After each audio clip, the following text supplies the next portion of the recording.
संघर्ष असाइनमेंट संघर्ष assignment laws of motion का 1 सारा क्वेश्चंस ऑन इक्विलिब्रियम पे है।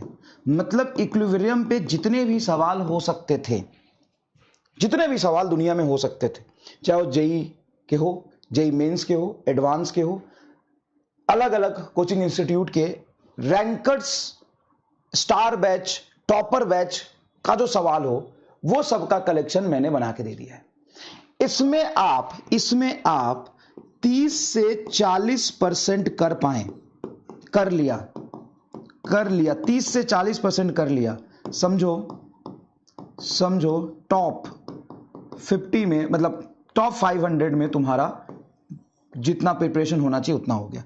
30 से 40% क्वेश्चन कर लिया तो 30 से 40% क्वेश्चन अगर आप अटेम्प्ट कर पाए, उसको कर पाए, तो भाई मोर देन सफिशिएंट होगा।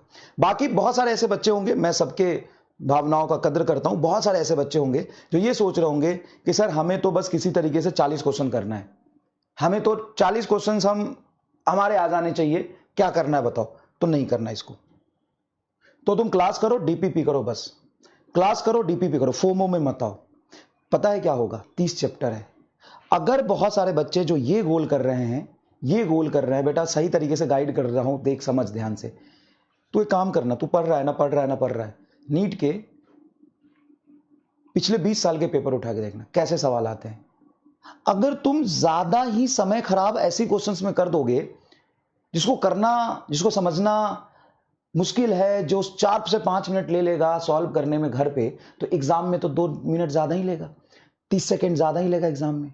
तो बच्चा भी क्या है कि बहुत फोमो में है, बहुत डरा हुआ है, तो फिर वो कुछ भी कर रहा है, ये असाइनमेंट मैं दूंगा, ये कर रहा है, तो जबरदस्ती प्रेशर में आके मत करो।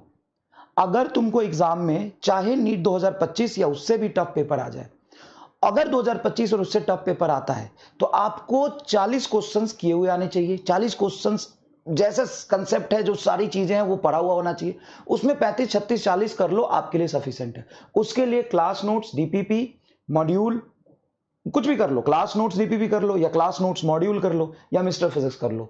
इससे बाहर सवाल नहीं जाएगा। नीट 2025 का देख लो ना, तो नीट 2025 है, उसका क्या किया उसमें, तुमने बताओ, तुमने क्या किया उसमें? क्या उसमें 45 के 45 सवाल बच्चे करके आए हैं, या उसमें 40 सवाल जो करके आए हैं वो टॉप 500 में आज भी हैं? बताओ ना, तुम बताओ। जो उसमें टॉप 500 कितने नंबर पे आया पता है तुमको? टॉप 500 कितने नंबर पे आया पता है? 615 पे, 20 पे, 615 20 पे टॉप 500 में रैंक आया है। 900 रैंक तो 601 नंबर पे है। 900 रैंक, टॉप 900 रैंक 601 नंबर पे है। मैं ये नहीं कर रहा हूं, नहीं दे रहा हूं, मैं खुद दे रहा हूं ऐसे सवाल, मैं मना नहीं कर रहा हूं, मैं खुद ऐसे सवाल दे रहा हूं, ठीक है? अब सुन ध्यान से, 601 नंबर पर 900 रैंक है, लगभग 601 नंबर पर 900 रैंक है। अब 601 नंबर का मतलब क्या हुआ? उसने 7-8 सवाल तो छोड़े होंगे फिजिक्स में, 8-9 सवाल तो छोड़ेंगे। कितने किए उसने? 36। फिर भी उसका कितना रैंक है? 900 रैंक। तो आराम से जज करो, चीजों को समझो, ठीक है? और 2025 जैसा पेपर आ जाए, उससे टफ पेपर आ जाए, तो करिए। मैं करा तो रहा हूं क्लास